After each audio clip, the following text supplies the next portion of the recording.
Essa é a nossa terceira aula sobre argumentação, né? Por isso que está aqui chamado de argumentação 3. É, eu acredito não, tenho pensado essa semana que essa vai ser a nossa última aula sobre o tema específico de redação dissertativa, né? Daquilo que se poderia falar sobre o gênero dissertativo argumentativo em uma sequência. E a gente vai começar a partir de semana que vem a falar sobre exames vestibulares em específico, FUVEST, Unesp, Unicamp, UEL. A gente vai aqui abordar argumentação pela terceira vez, né, ou pelo menos numa sequência. Na verdade, foram 4 aulas que falamos de uma maneira ou de outra de argumentação, né, quando a gente falou aqui de questão polêmica e movimentos argumentativos, quando a gente falou de tese e argumento, quando falou de tipo de argumentos e quando falou de argumentação ou aprofundamento, que foi a aula passada. Né? Eu nomeei essa aula de argumentação 3 por essa sequência específica aqui da aula 5, 6 e aula 7 de hoje. Então, na aula de hoje, qual vai ser o foco? É algo que eu, no fundo, eu tenho dito para vocês em aulas anteriores, que é a apropriação crítica dos dados fornecidos pela coletânea da proposta. Então a gente vai abordar um pouquinho como que é essa apropriação crítica dos dados da proposta, de que maneira você vai fazer um aproveitamento produtivo do que está na coletânea, sem recair na cópia, sem recair no plágio, que não é uma coisa desejável, interessante para a sua redação, né?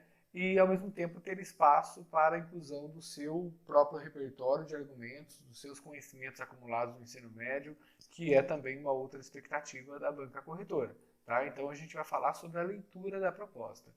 Em uma outra aula, vocês devem se lembrar, eu até consegui separar um tempinho de uma meia hora da aula para ler com vocês uma proposta, grifando, anotando, e é uma coisa que eu tenho dito a vocês, né? Ou seja, leia bem essa proposta, né? Leia bem a proposta de redação, a coletânea de texto que está ali, porque ela não está ali à toa, né? Os textos motivadores estão ali para dar para você algum respaldo, para permitir que você não saia do zero em relação ao tema, né? Mas também para avaliar sua capacidade de ler, selecionar e relacionar informações que estão ali. Né? Eu repito algumas vezes que a redação também é um momento de avaliar a leitura do aluno. E essa leitura se capta por esse diálogo entre o texto produzido e a coletânea apresentada na proposta. Tá? Essa é a ideia. Então vamos lá. Relembrado então quais são as aulas que a gente já trabalhou com argumentação, essa é a sequência, vocês podem voltar lá depois. Como que está então essa questão de leitura da coletânea em alguns exames? Eu vou falar de 2 aqui, do Enem e da Unicamp. Qual que é a importância da leitura da proposta? A competência 2 do Enem, ela é sobre compreender a proposta de redação e aplicar conceitos de várias áreas do conhecimento para desenvolver o tema, dentro dos limites estruturais do texto dissertativo argumentativo. Essa competência é bastante ampla, né? Ela, na verdade, aborda 3 coisas, de uma forma ou de outra. Ela aborda a questão da compreensão da proposta, que é o nosso foco hoje, tá?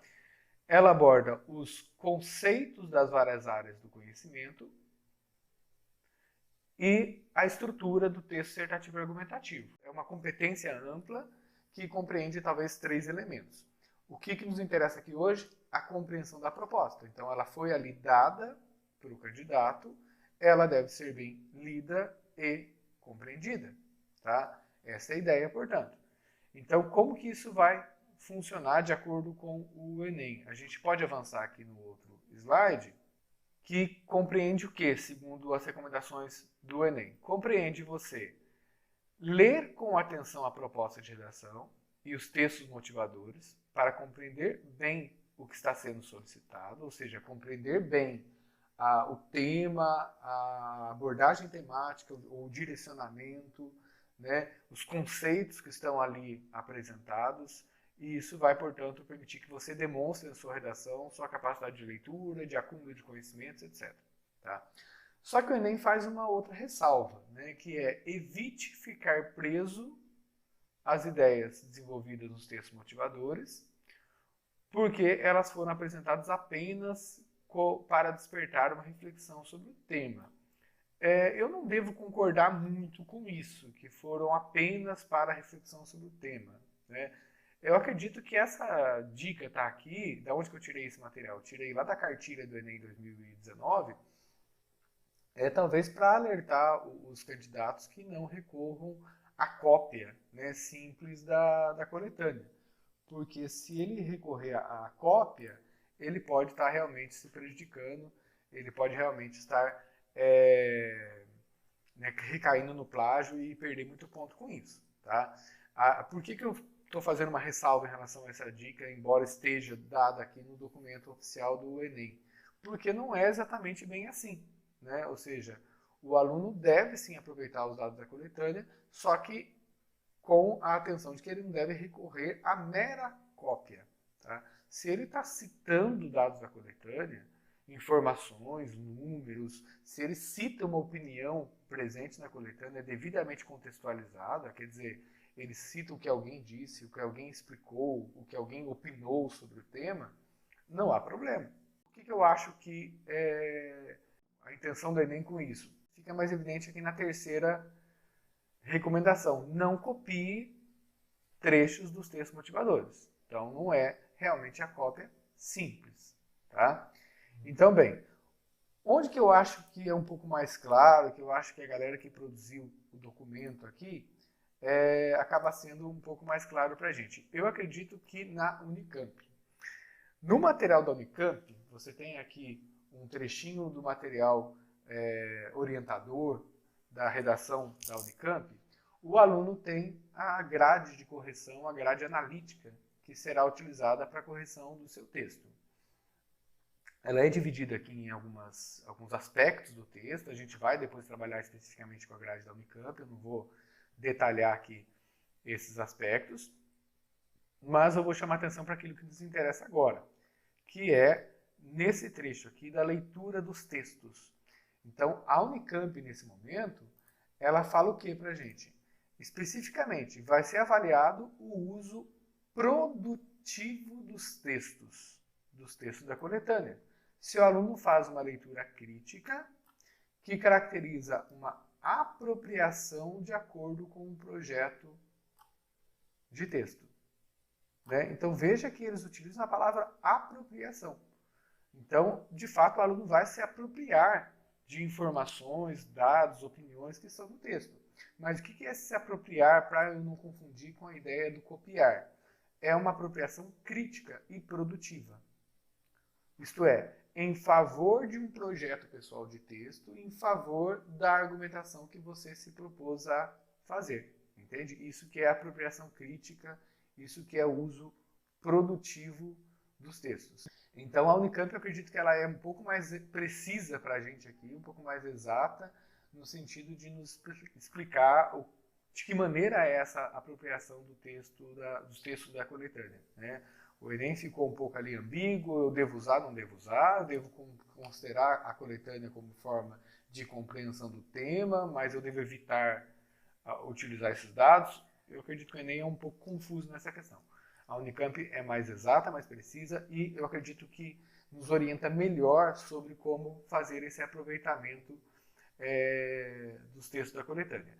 Veja que aqui a gente tem níveis de notas, né? 0, 1, 2, 3. Então, recebe nota máxima nesse critério leitura de texto o aluno que faz esse uso produtivo, faz essa leitura crítica e apropriação, portanto, crítica de acordo com o projeto de texto. Recebe nota 2 o uso adequado dos textos, que representa uma leitura mediana, né? Um aproveitamento de acordo com o projeto de texto. E recebe nota 1 o uso inadequado, aquele que apresenta uma leitura superficial, que apresenta erros de leitura. Lembra que eu disse para vocês que a redação também é um momento de avaliar a leitura do aluno? Mas como assim, professor, vai avaliar a leitura do aluno? Os textos da coletânea trazem alguns fatos, conceitos. E às vezes o aluno utiliza esses fatos, conceitos de maneira equivocada, invertida. Quando a gente for trabalhar com o Unesp, eu vou mostrar para vocês uma proposta de redação que foi, se eu não me engano, de 2013 da Unesp, do vestibular de meio de ano de 2013, que tinha como tema morar fora para estudar, sabe? O estudante que saía de casa para estudar em outra cidade. E tinha algumas questões conceituais ali, muito simples, sobre a questão do morar fora, e alguns dados estatísticos de pessoas que estudavam fora, e não necessariamente moravam fora, né? Você pode morar numa cidade, estudar na outra e voltar todo dia. Então tinha algumas questões muito simplesinhas e a galera confundia tudo, né? Confundia esses dados com quem estudava fora, com quem morava em outra cidade. Então, portanto, o que a gente nota na hora de corrigir esses textos? Que o sujeito não leu bem, né? Não soube compreender muito bem dados que estavam ali apresentados. Com alguma frequência, a proposta de redação traz dados estatísticos que devem ser interpretados adequadamente, e quando o estudante usa esses dados estatísticos, ele precisa interpretá-los adequadamente, né? Então, às vezes você percebe que o aluno inverte ali algumas conclusões, né, distorce alguns dados pela dificuldade de leitura. Então, essas essas 4 escalas aqui, depois tem o 0, uso insuficiente, simples menções ou paráfrases, ou mesmo cópias justapostas dos textos, recai no 0 para a Unicamp. Então, a Unicamp deixou para a gente aqui muito mais claramente o que é essa apropriação adequada, crítica, produtiva dos dados da coletânea, tá certo? E é esse o nosso foco da aula de hoje, exercitar esse uso produtivo dos dados fornecidos pela coletânea. Vantagem disso, vai te dar uma certa segurança, né? Você está falando de um tema sobre o qual você não tem muita familiaridade, né? Você está sozinho, desamparado, sem chão? Não, você tem a coletânea para te dar um sustento com informações, opiniões, dados e o que você precisa saber aproveitar bem aquilo lá. Ah, mas eu preciso de mostrar conhecimento meu, trazer meu repertório cultural, meu acúmulo de conhecimentos no ensino médio. Sim, precisa, tá? A gente vai falar disso também. Você também deve trazer argumento próprio, tá? Vamos lá. 5 atitudes importantes na hora de ler a proposta. Observar as fontes, quer dizer, de onde foi tirado esse texto, de qual revista, qual jornal, qual autor. Entende? Dê atenção a essas fontes, que às vezes há alguns dados importantes ali que podem ser aproveitados bem em seu texto. Ler e anotar, sabe? Anotar muito, muito, muito, muito. Eu sei que lá no vestibular você não vai ter caneta vermelha, não vai ter o seu kit de marca-textos de várias cores, né? Sabe aquela coisa do primeiro dia de aula na mesa da menininha, né? Aquela festa de cores ali? Então, tudo bem, você vai ter só uma caneta preta talvez, mas anote, sublinhe, circule, tá? A gente vai mostrar até um exemplo disso depois.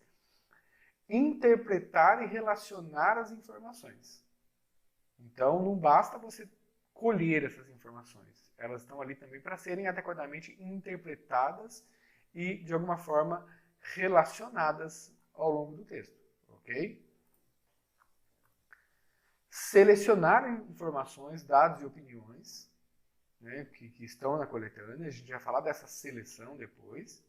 E planejar os seus argumentos. Então, você faz essas etapas no processo de leitura da coletânea. A gente vai tentar demonstrar isso depois com um exemplo. É bom a gente abordar aqui uma diferença entre tema e direcionamentos. Tá? Então, o que é o tema que a proposta traz? E muitas vezes ela traz ali de maneira destacada, em negrito, para o aluno, na comanda ali, antes ou após a leitura da coletânea. Então, o tema é o assunto proposto e abordado pelos textos motivadores. E é também um assunto sobre o qual você deverá falar ao longo da sua redação. Tá? Então, esse é o tema, é o assunto. Né? Também a gente pode usar a palavra motivo. Né? Motivo, por isso, textos motivadores. Motivo também pode ser sinônimo de assunto em alguns contextos. E o que são os direcionamentos? São as diferentes formas, ou muitas vezes pontos de vista, para se abordar o tema. Então, quando você lê a coletânea, é interessante você estar atento a isso. O tema, às vezes ele já está, como eu disse, destacado no momento, mas quais são os direcionamentos para esse tema? A coletânea colabora nesse sentido? Ela traz diferentes direcionamentos? Vou dar um exemplo de uma proposta com a qual a gente já trabalhou, ou duas talvez. uma que a gente trabalhou do sistema prisional, não sei se lembram, tinha lá textos que discutiam a questão sobre um certo viés ou certo ângulo, né, denunciando sobretudo os problemas de violações de direitos humanos. Tinha lá um terceiro texto que trazia uma proposta de privatização do sistema carcerário. Né? E são visões que talvez possam ser, às vezes, complementares, mas não são. Né? E elas são, na verdade, de alguma forma, até conflitantes do ponto de vista ideológico. Tá? Então, você tem ali direcionamentos. Fique atento a esses direcionamentos. Seja para servirem de base, de ideia para você sobre qual caminho argumentativo você vai percorrer, ou seja, mesmo para você trabalhar com as diferentes opiniões, sabe aquela questão da negociação, da refutação? Né? Então, eu vou para o segundo exemplo. Quando a gente trabalhou lá com a proposta sobre o desarmamento, tinha textos defendendo o desarmamento e tinha textos defendendo o armamento civil. Então, você tem dois direcionamentos e você opta por um ou outro e você também negocia ou refuta um posicionamento contrário ao seu. Tá bom? Um exemplo para tentar deixar isso bem claro. Né? Então, eu dou uma redação ou dou uma proposta de redação cujo tema é aborto.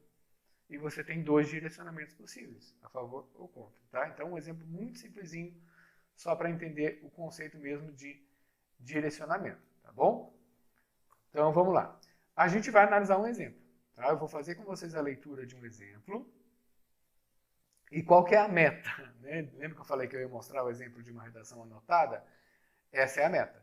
Tá? Então, quando você faz uma boa leitura da proposta de redação, você grifa, você relaciona, né? Olha, eu estou fazendo as setinhas ali, mostrando as relações entre uma coisa e outra, anotando alguns pontos importantes, tá? Essa é a ideia, tá? Eu sei que lá no vestibular, talvez você não tenha todo esse tempo e nem tem também caneta vermelha e marca-texto amarelinho para usar.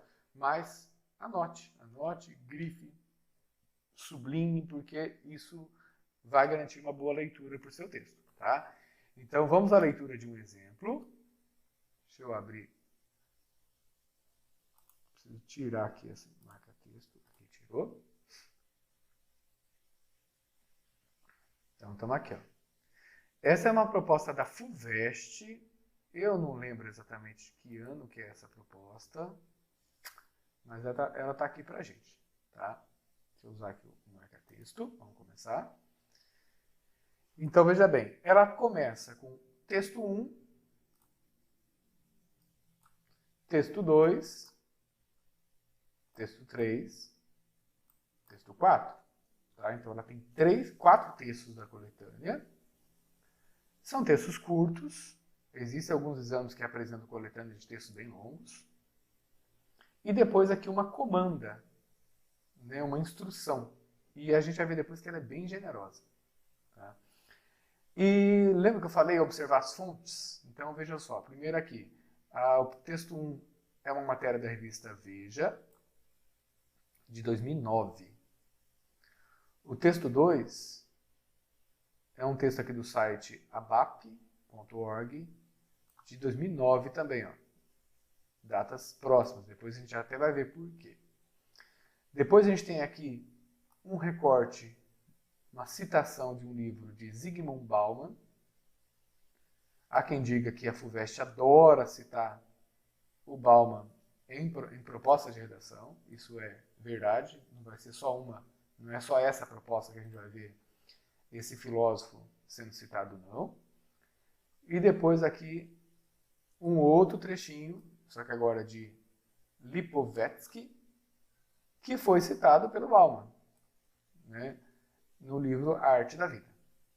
Tá? Então, esses são os 4 textos. Então, a gente tem um texto do Noticiário Nacional, um texto de uma associação brasileira de arte de arquitetura e paisagismo, a ABAP, e você tem 2 trechos filosóficos. Tá? A gente vai depois analisar só a FUVEST em uma aula, e a gente vai ver que a FUVEST tende bastante para filosofia, sociologia, é o gosto da galera que elabora as propostas de redação lá, tá bom? Veja aí o texto 1. Então, o texto 1 é: um grandioso e raro espetáculo da natureza está em cena no Rio de Janeiro. Trata-se da floração de palmeiras, Corypha umbraculífera, ou Palma Talipot, no aterro do Flamengo. Trazidas do Sri Lanka pelo paisagista Roberto Burle Marx, elas florescem uma única vez na vida, cerca de 50 anos depois de plantadas. Em seguida, iniciam um longo processo de morte, período que produzem cerca de 1 tonelada de sementes. Então, veja bem, até agora o leitor está meio assim, mas do que essa proposta vai falar, né? Uma árvore que leva 50 anos para florir e depois começa a morrer, é um texto noticioso, né? Está noticiando um fato, né? Então, até agora o tema ficou um pouco impreciso para o candidato, eu não tenho dúvida disso, tá bom? Texto 2. Quando Roberto Burle Marx plantou a Palma Talipot, um visitante teria comentado: como elas levam tanto tempo para florir, o senhor não estará aqui para ver. O paisagista, então com mais de 50 anos, teria dito: assim como alguém plantou para que eu pudesse ver, estou plantando para que outros também possam contemplar. Então aqui a gente já tem um primeiro ponto de relação, né? Ou seja, os dois textos estão abordando o mesmo fato, né? Um no modo de notícia, para que o estudante tenha a informação factual, e o outro, embora tirado aqui de um site oficial, de uma associação, ele tem um caráter meio assim anedótico, um caráter meio assim de parábola, né? Ou seja, de uma historinha sobre a qual eu tiro uma mensagem, uma moral, né? Ele tem esse ponto assim reflexivo para o aluno. E esse texto, portanto, ele vem a acrescentar ao texto 1 uma reflexão sobre essa atitude do paisagista, né? Vamos ao texto 3. Onde não há pensamento a longo prazo, aí vamos parar, porque o que acontece? O estudante esperto já sacou, né? Ele já relacionou de cara pensamento a longo prazo com o que acabou de falar aqui, né? Uma árvore que leva 50 anos para florir, então quem planta essa árvore talvez nem vá viver para ver o seu florir, mas está pensando a longo prazo e deixando para as futuras gerações curtirem essa planta, essa flor, né? Igual fez o paisagista Burle Marx. Entenderam? Então você já começou a relacionar, já relacionou aqui como os dois textos se complementam, já viu como que o texto 3 do Bauman vai trazer agora um conceito filosófico para a gente sobre isso. Dificilmente pode haver um senso de destino compartilhado, um sentimento de irmandade, um impulso de cerrar fileiras, ficar ombro a ombro ou marchar no mesmo passo. A solidariedade tem pouca chance de brotar e fincar raízes. Os relacionamentos destacam-se sobretudo pela fragilidade e superficialidade. Então, o Bauman faz uma reflexão aqui profunda sobre o comportamento humano, né, a respeito do nosso senso de destino compartilhado, né, de sentimento de irmandade, ombro a ombro com o próximo, com os demais indivíduos da sociedade, marchar no mesmo passo. Então ele usa de várias imagens aqui para relacionar duas ideias, a ideia do pensamento a longo prazo e a ideia do sentimento de destino compartilhado, do senso de comunidade, de viver em comunidade e pensar no outro. Tá? Então, essas são ideias principais. Então, quando você grifa o texto, você está em busca das ideias principais, em busca de entender alguns conceitos que estão ali em jogo. Mas vamos ver como que a FUVEST é bastante generosa nessa proposta quando a gente chega ali na comanda. Vamos lá. A cultura do sacrifício está morta. Deixamos de nos reconhecer na obrigação de viver em nome de qualquer coisa que não nós mesmos. Então, quer dizer, a nossa sociedade hoje, ou o indivíduo hoje, ele vive por si só. Né? Um pensamento egoísta. Né? E não tem mais um senso de viver em nome de algo que não seja a si mesmo. Tá? Uma reflexão muito curta, uma pílula filosófica, aqui citada pelo Bauman. Eu disse que a comanda ali embaixo ia ser bastante generosa. Né? Veja só. Como mostram os textos 1 e 2, a imagem de abnegação fornecida pela Palma Talipot, que de certo modo sacrifica a própria vida. Olha quem falou de sacrifício aqui, ó. O Lipovetsky, né? Citado pelo Bauman. Para criar novas vidas, né? A ideia da semente lá atrás, lembra? que ela cria uma tonelada de sementes depois que começa o processo de morte, é reforçada pelo altruísmo. Aquilo que o Bauman estava que está definindo por imagens, né? Senso de destino compartilhado, irmandade, ombro a ombro, marchar no mesmo passo. A Comanda traz qual é a palavrinha que define isso. Altruísmo. Asterisco, altruísmo.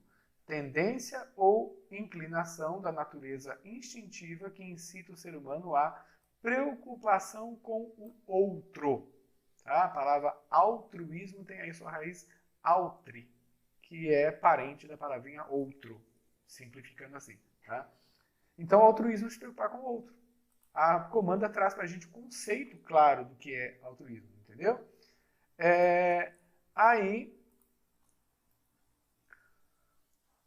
Então, portanto, é reforçada pelo altruísmo de Roberto Burle Marx, que a plantou não para seu próprio proveito, mas para o dos outros. Em contraposição, o mundo atual teria escolhido o caminho oposto. Por que a Comanda fala que o mundo atual teria assumido o comando oposto?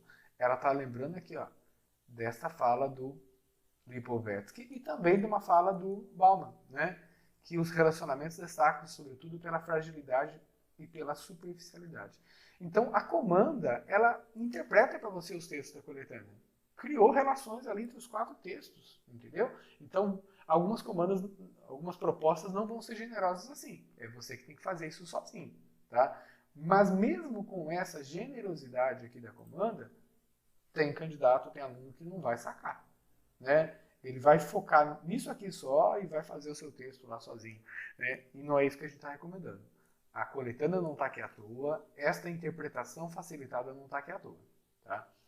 Com base nas ideias e sugestões presentes na imagem e nos textos reunidos, então é com base em, então é para você se basear realmente, redige uma dissertação argumentativa em prosa sobre o seguinte tema: o altruísmo e o pensamento a longo prazo ainda têm lugar no mundo contemporâneo? Veja como as palavrinhas-chave que apareceram aqui na Comanda, que apareceram nos textos da coletânea, reaparecem no tema direcionado, tá? A partir de uma pergunta. O altruísmo e o pensamento a longo prazo ainda têm lugar no mundo contemporâneo? Certo? E aí vai para a proposta. Então, o que a gente vê com isso? A gente vê o quanto que a proposta ela pode ser bem lida e explorada em favor de um projeto pessoal, mas a gente não foi para a etapa do projeto pessoal ainda. Vamos para essa etapa. A primeira coisa, então, palavra-chave. Então, você já identificou as palavras-chave que estão lá no texto da coletânea, né? Na verdade, isso foi bem facilitado, porque estava na própria frase síntese do tema, altruísmo e pensamento a longo prazo. Mas você pode fazer uma coisa um pouquinho além disso. Então, sejam, por exemplo, ação coletiva, solidariedade, empatia, vejo que empatia vocês também usaram, tolerância, sacrifício. No meu caso, das palavrinhas que eu também selecionei, elas foram tiradas lá da coletânea, como, por exemplo, sacrifício. Né? Então, você pode fazer isso também. Pensamento a longo prazo, planejamento, futuro, preservação. Quando essas palavrinhas-chave, elas são úteis para quê? Para você depois incorporar no seu texto e garantir aquilo que chamamos de manutenção temática. Ou elas também ajudam você a pensar um pouco de maneira global sobre o tema. Tá? Então, uma estratégia de planejamento é você listar palavrinhas-chave e palavrinhas relacionadas às palavrinhas-chave no momento que antecede a elaboração do seu texto. Tá bom? A sustentabilidade também, né? Apareceu até nas respostas de vocês. Agora, qual que é a outra estratégia também nessa etapa ainda de planejamento? Pensar palavrinhas contrárias de. Então, palavras-chave contrárias ao altruísmo e contrárias ao pensamento de longo prazo. Então, quer dizer, você pode planejar com isso de que maneira você vai refletir naquilo que está em oposição a ideia principal com a qual você está trabalhando. Quando você elabora essas palavras que são, portanto, opostas, você está também planejando de uma forma de que maneira você pode criar dentro do seu texto um diálogo de negociação ou refutação, né? Ou um jogo de contrastes. Então, isso ajuda você a pensar o tema. Tá? Essa é a primeira estratégia de planejamento que eu estou dando a vocês como dica. Vamos para a etapa agora do selecionar informações. Então você vai, na hora de elaborar o seu texto, né, dentro da proposta que você está estudando, definir a sua tese. Então você define a sua tese, ou seja, o seu posicionamento. E você pode refletir se essa tese está ou não alinhada a algum direcionamento sugerido na coletânea. Né? Geralmente, você não é obrigado a pensar igual o texto da coletânea, não é obrigado a seguir a opinião de ninguém, e a sua opinião, seja qual for, vamos colocar um parênteses, se ela de repente pelo menos não estiver desrespeitando direitos humanos, ela não vai ser rechaçada pela banca corretora. Mas é interessante você pensar se a sua tese, seu ponto de vista, está ou não alinhado a algum direcionamento da proposta. Tá? Aí você seleciona informações que contribuam para o desenvolvimento da sua tese elaborada. Aquilo que a Unicamp fala de uso produtivo. Quer dizer, os dados que você usar da proposta, eles deverão ser usados de maneira produtiva em favor do seu projeto de texto. Tá? Isso que é importantíssimo. Aí você verifica a possibilidade de dialogar, negociar ou refutar algum posicionamento contraditório sugerido na coletânea. Então, se a sua tese está alinhada a um determinado ponto de vista da coletânea, então você tem ali em outro texto, outro posicionamento contraditório com o qual você pode negociar ou refutar. A gente já trabalhou naquela outra aula essas estratégias. E você planeja também algum argumento não previsto na coletânea, porque isso vai ser a expectativa da banca corretora, que você também traga o seu repertório cultural, o seu conhecimento acumulado ao longo do ensino médio. Tá? Mas não te dispensa de utilizar os dados da coletânea. Você pode e deve, como disse a Unicamp, você pode e deve utilizar os dados da coletânea, porque isso vai mostrar que você leu adequadamente o texto, que você está por dentro das estratégias de leitura, interpretação, de estabelecer relações entre as informações que estão ali. Essa é uma expectativa, então, de alguma forma, dos exames de redação que nós temos aí nos vestibulares, a exemplo de um dos mais importantes, que é o da Unicamp. Tá bom? Então é isso, o PowerPoint nosso chegou aqui ao fim. Eu vou interromper agora, então, aqui a gravação para a gente voltar na interação da nossa aula, e aí pela webconferência do Zoom ali a gente prossegue na nossa conversa, tá bom?